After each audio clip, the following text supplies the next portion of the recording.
Conozcamos un poco a la familia de los coronavirus. Esta familia está compuesta por virus de RNA que tienen una cubierta lipídica, una membrana lipídica. Son virus encapsulados, eso los hace más resistentes a la desecación y ha generado brotes en el mundo en los últimos 20 años.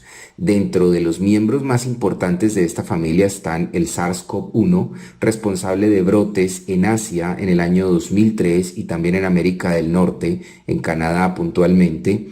El MERS, responsable de brotes en el mundo entre el 2012 y el 2019, y el SARS-CoV-2, que es el responsable de la pandemia que actualmente estamos viviendo. El SARS-CoV-1 y el SARS-CoV-2 tienen muchas similitudes, por eso taxonómicamente tienen nombres similares.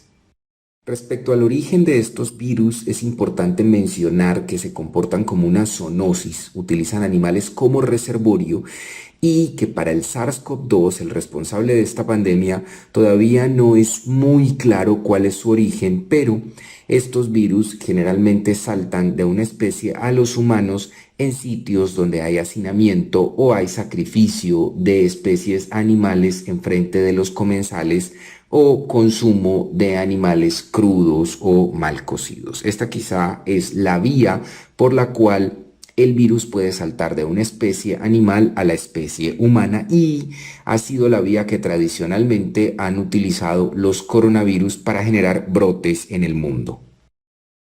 Es importante hablar de los coronavirus en términos de la letalidad. ¿Qué tanta cantidad de contagiados pueden matar? Si ustedes ven en la diapositiva, se observa cómo el MERS es de la familia el que aún conserva la mayor letalidad, un 34% de letalidad en promedio, seguido por el SARS-CoV-1 que generó una letalidad del 10%.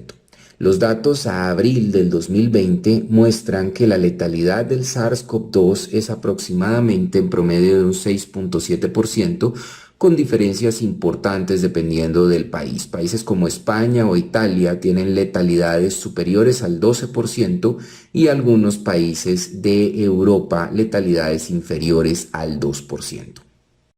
El título de pandemia que ostenta el nuevo SARS-CoV-2 se da debido a que ha logrado infectar personas en diferentes continentes, más de 2 continentes, en países distintos y ha generado transmisión persona a persona de casos autóctonos. Quiere decir que las personas de un mismo país, sin necesidad de viajar, están siendo contagiadas entre ellas.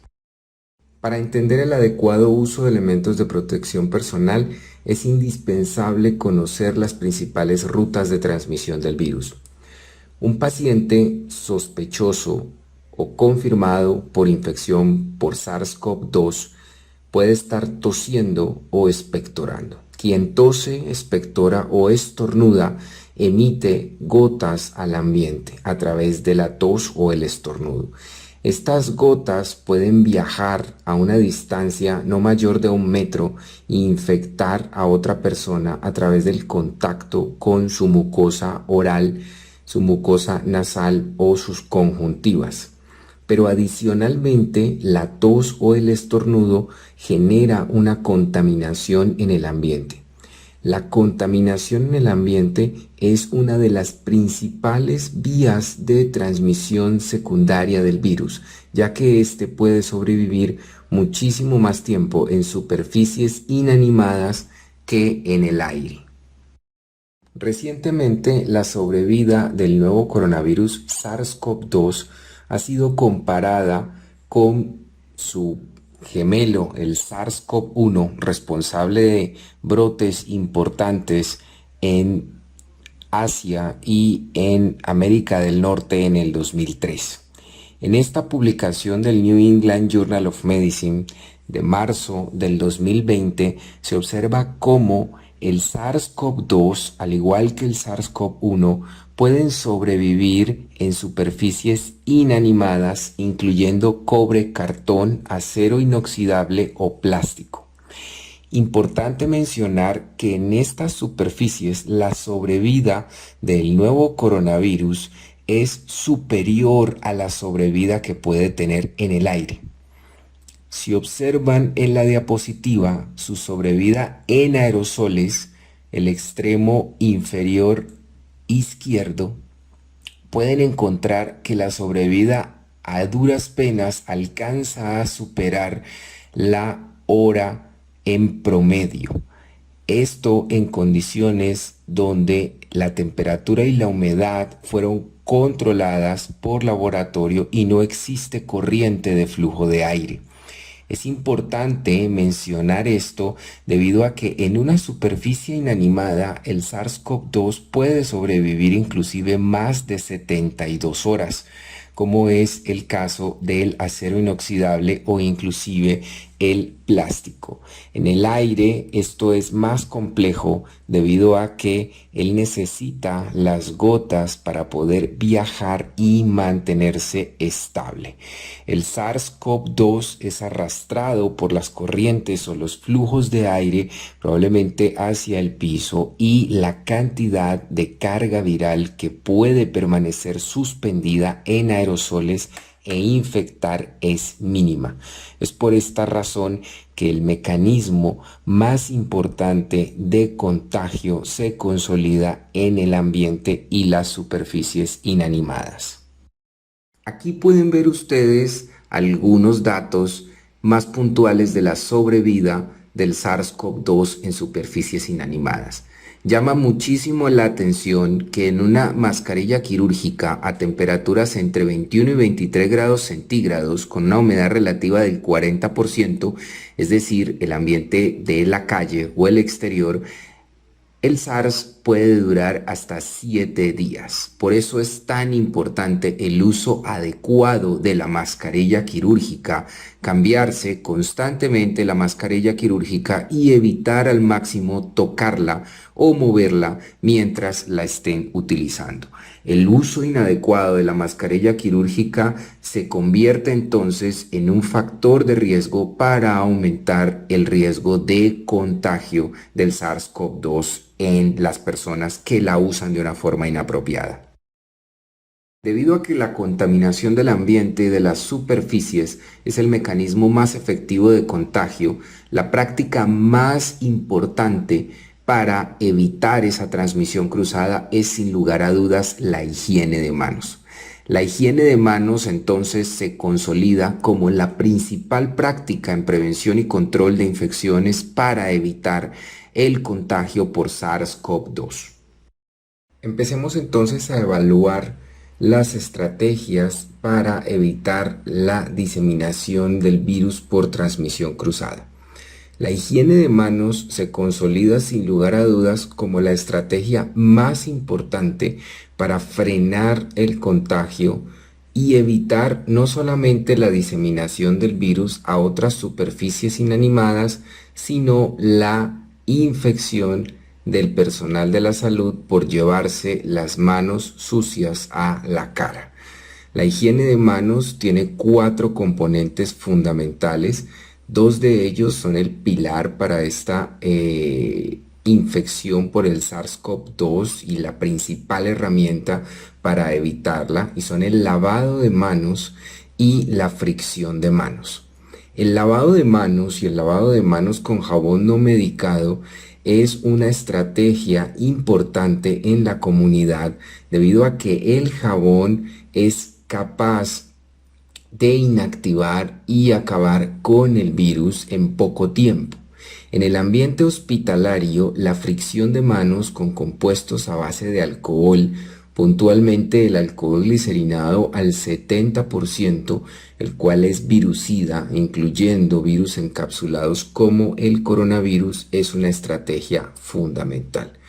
Recordemos que la fricción es el pilar no solo para evitar diseminación de infecciones por SARS-CoV-2, sino en general para prevenir hasta un 50% las infecciones asociadas al cuidado y la atención en la salud.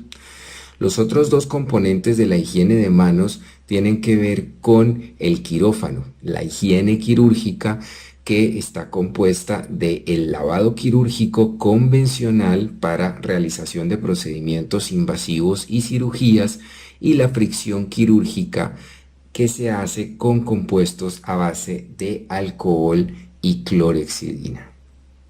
Recordemos entonces que la fricción con solución alcohólica debe realizarse en los 5 momentos de la higiene de manos.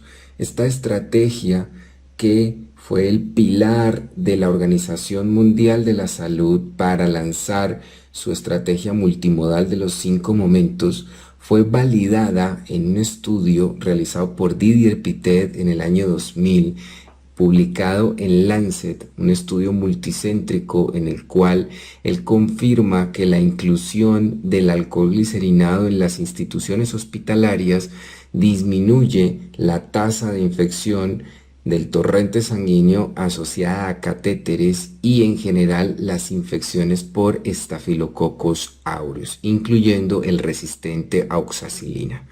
Los 5 momentos de la higiene de manos son: antes del contacto con el paciente, antes de realizar una tarea séptica, después del riesgo de exposición a líquidos corporales, después del contacto con el paciente y después del contacto con el entorno del paciente.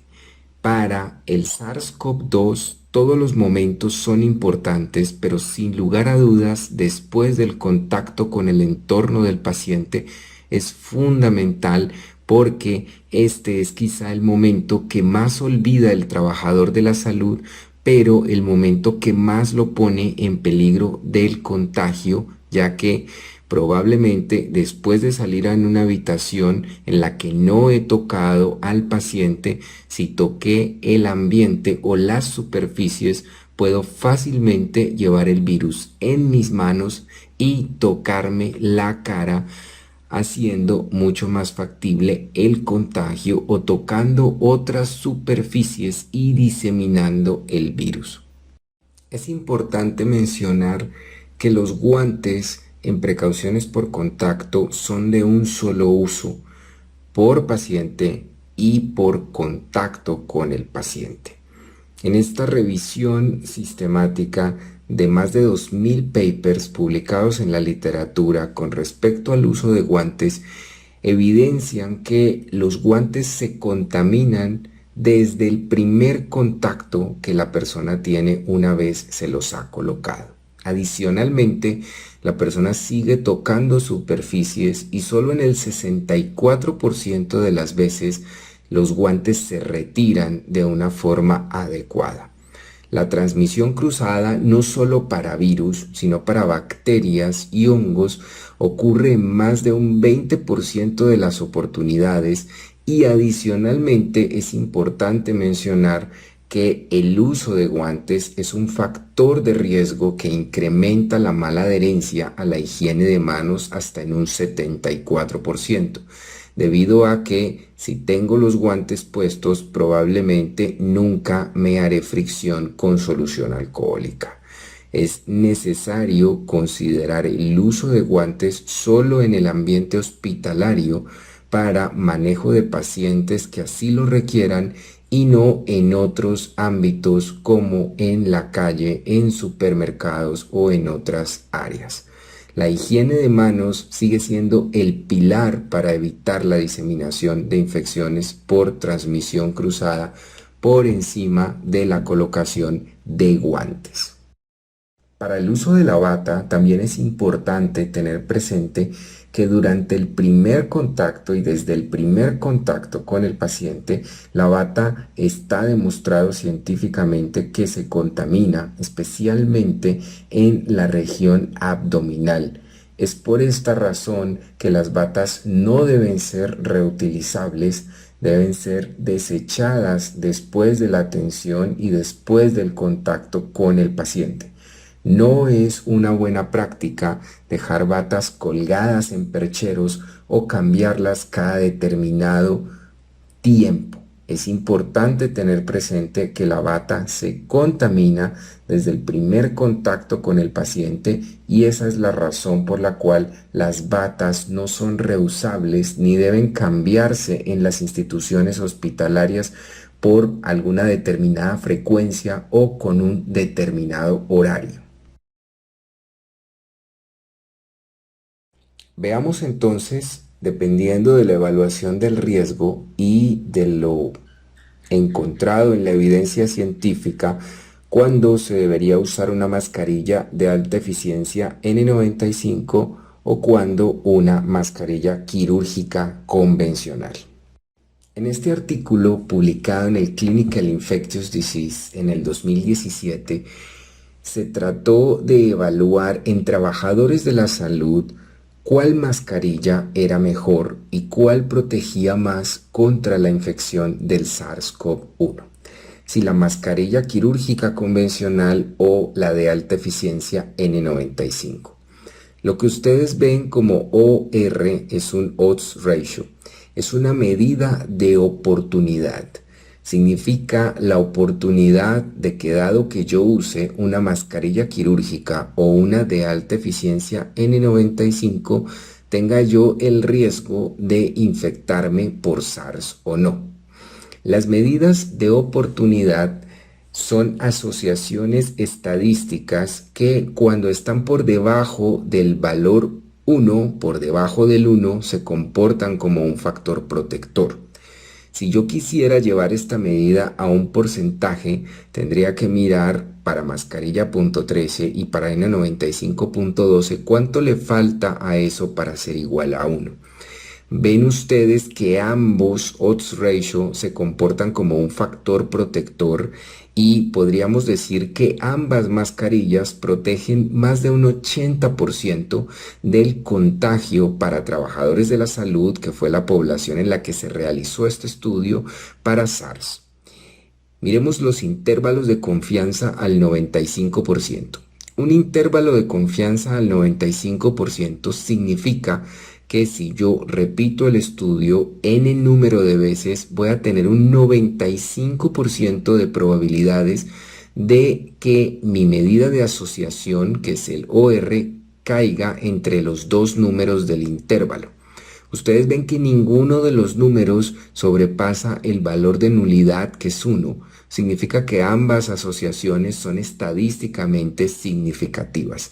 Miren que hasta en el peor de los escenarios, la mascarilla quirúrgica protegería un 38% contra el contagio para SARS y la N95 en el peor de los escenarios hasta un 74%. Esto significa que ambas mascarillas son efectivas para proteger al trabajador de salud del contagio con SARS, pero ahora vamos a ver por qué la N95 es ligeramente superior en alguno de los escenarios que generan más riesgo de aerosoles en la atención de el paciente sospechoso o confirmado por SARS. Respecto a aerosoles y la protección de la mascarilla de alta eficiencia N95, quisiera que revisáramos estos dos ensayos clínicos controlados con más de 3.500 trabajadores de la salud involucrados, donde se probó la eficacia de la mascarilla de alta eficiencia N95 en modelos de bacterias y virus como coronavirus y virus de la influenza. Miren el modelo multivariado de protección de la mascarilla N95 comparado con una quirúrgica en procedimientos que generen aerosoles. Ven ustedes que el riesgo relativo es de 0.46, quiere decir que se comporta como un factor protector y puede proteger hasta un 54% comparado con la mascarilla quirúrgica en procedimientos que generen aerosoles. Recordemos que procedimientos como la intubación y procedimientos como la terapia respiratoria o el examen directo de la cavidad oral son procedimientos que pueden generar aerosoles. Es en aerosoles donde la mascarilla de alta eficiencia N95 juega un papel importante para evitar contagio en trabajadores de la salud. En estas otras publicaciones en trabajadores de la salud se observa cómo las mascarillas de alta eficiencia son percibidas, N95, son percibidas por el trabajador como difíciles de tolerar y adicionalmente están asociadas a síntomas de cansancio como cefalea en los trabajadores de la salud. Probablemente el uso continuo de una mascarilla de alta eficiencia N95 se traduce en un incremento de contagio en el trabajador de la salud debido a lo difícil de tolerar y probablemente a la manipulación excesiva en el retiro y la colocación de esta mascarilla. De acuerdo a esto y teniendo en cuenta que las infecciones por SARS son transmitidas por gotas y por contacto, una máscara quirúrgica usada apropiadamente, claro está, en procedimientos que no generen aerosoles, va a ser tan protectora como una mascarilla de alta eficiencia N95. La conclusión más importante entonces que refleja la evidencia es que la mascarilla de alta eficiencia N95 sin lugar a dudas es mucho mejor para proteger al trabajador de la salud frente a procedimientos que generen aerosoles y puntualmente hablándolo en SARS-CoV-2, esta sería la indicación para el uso de una mascarilla de alta eficiencia N95. La mascarilla de alta eficiencia N95 es N porque no es resistente al aceite. Ven ustedes tres mascarillas en la diapositiva. La blanca, que generalmente la usan las personas encargadas del aseo hospitalario, es una R95 porque es resistente al aceite, y existe la P o T95, que es la gris que ven en el extremo superior derecho de la diapositiva, que son resistentes al aceite. Para el ambiente hospitalario, la mascarilla N95 es suficiente para generar una protección con respecto al aire que respiramos cerca a un paciente o en procedimientos que generen aerosoles en un paciente.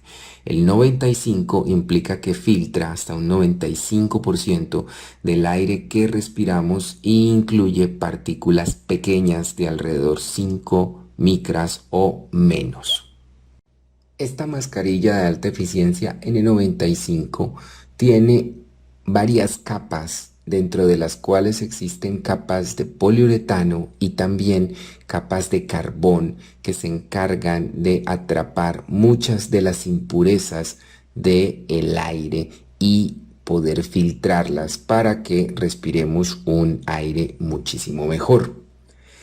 Una mascarilla de alta eficiencia N95 tiene un promedio de vida de uso continuo, es decir, respirando continuamente con ella, entre 8 a 12 horas dependiendo del proveedor. Existen algunos cuidados muy importantes que hay que tener con la mascarilla de alta eficiencia N95, como lo son: no doblar la mascarilla porque al doblarla están dañando el filtro; tampoco marcarla en su cara externa porque esto altera o daña el filtro; idealmente debe marcarse en las tirantas. Adicionalmente, la mascarilla de alta eficiencia N95 no debe guardarse en bolsas plásticas, debe guardarse en bolsas de papel craft o en bolsas de papel para evitar el daño del filtro debido a la humedad relativa que tenemos en el suroccidente del país. Cuando usted se vaya a colocar la mascarilla de alta eficiencia N95, por favor asegúrese de no tocar la cara externa, igual cuando se la retire, debido a que ésta puede estar contaminada. Es muy importante no tocar la cara externa en el retiro, y adicionalmente es fundamental para el manejo de pacientes con sospecha o diagnóstico de la infección por coronavirus SARS-CoV-2 que el uso de la mascarilla de alta eficiencia N95 esté acompañado del uso de la careta con el visor. La careta con el visor se encarga de proteger la cara externa de la mascarilla de probables gotas producto de tos o estornudos del paciente. Si usamos unas gafas protectoras convencionales, la mascarilla va a estar expuesta y se va a contaminar durante la atención del paciente. Esta es una manera práctica de poder reusar la mascarilla sin contaminarla, sobre todo por el momento que estamos atravesando y la escasez de elementos de protección personal. La mascarilla de alta eficiencia N95, esta es la más popular que conocemos nosotros, está aprobada dependiendo del continente en el que nos encontremos. En América, la NIOSH, que es la Sociedad de Seguridad y Salud en el Trabajo norteamericana, regida bajo la norma de la OSHA, avala los filtros de las mascarillas de alta eficiencia N95. Siempre verifique si se trata de una mascarilla de estas que tenga el sello de la NIOSH y un código TC que avala la viabilidad y la eficacia del filtro. También en el mercado nos podemos encontrar con mascarillas N95 pero bajo la norma europea. Bajo la norma europea la mascarilla sería una FFP2 o FFP3. La norma europea, que no es la norma de la NIOSH, o sea, no es la OSHA, también avala mascarillas FFP que son equivalentes a la mascarilla N95. Tenga esto en cuenta porque puede encontrarse con una mascarilla que tenga esta referencia. La norma europea es equivalente a la norma americana en términos de seguridad y de eficacia de los filtros. Un consejo final sobre qué hacer en la casa con la ropa que usted utilice en el hospital es que al llegar a su casa debería retirarse los zapatos y la ropa en la puerta de la casa. Recuerde que independiente que usted se cambie con una pijama distinta en el hospital, usted recorre un camino hasta su sitio de trabajo, lo cual implica que de entrada, una vez que abandona su casa, su ropa ya está contaminada. La ropa se puede limpiar y desinfectar en un ciclo en caliente en la lavadora con la ayuda de Clorox o de Clorox Ropacolor para no despercudir la ropa. Adicionalmente, usted puede hacer soluciones que garanticen la limpieza y desinfección del ambiente de su casa. Esto con las presentaciones de Clorox, Blancox o Límpido que hay en el mercado disponibles a concentraciones entre 5% y 6.15%. Usted toma entre 16 a 20 centímetros de esa solución, los diluye en 1 litro de agua y eso aproximadamente le da 1000 partes por millón. Con esto puede trapear, puede limpiar los baños y puede limpiar inclusive los fomites o los equipos o las superficies que usted tenga en su casa y que pueden estar contaminadas. El consejo más importante es, independiente de si usted se cambia o no en su sitio de trabajo, al llegar a la puerta de su casa, retírese la ropa y los zapatos en la entrada para evitar generar contaminación al interior de la casa.